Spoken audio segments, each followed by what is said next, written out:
रे भोला बाबा के पूजा कर भरपूर रे बाबा पर ध्यान दही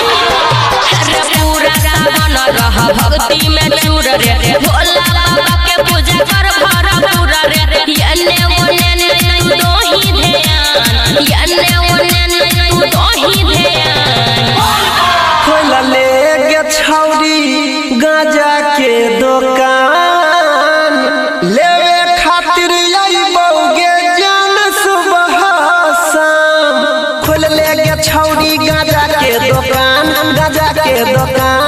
लेवे खातिर आई बौगे जान सुबह शाम सावन में खोल ले गाजा के दुकान लेवे खातिर आई बौगे जान सुबह शाम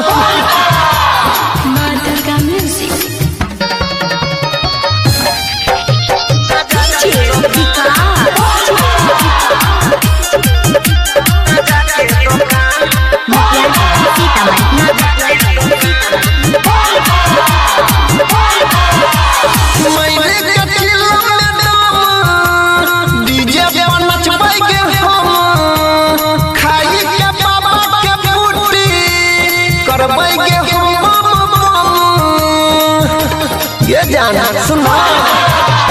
घूमे जेबै घर में भोला बाबा के नगर में परबो नहीं हमर छौड़ा तोरा कोनो चक्कर में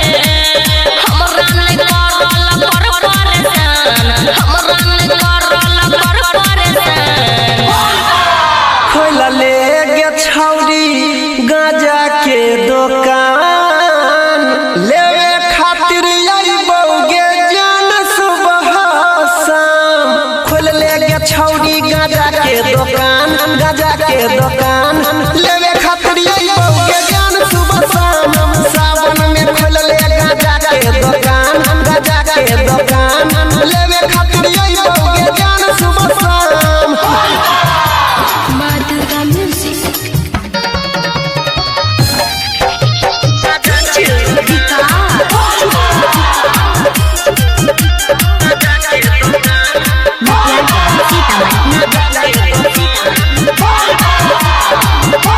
बतिया हमर कोई मान गे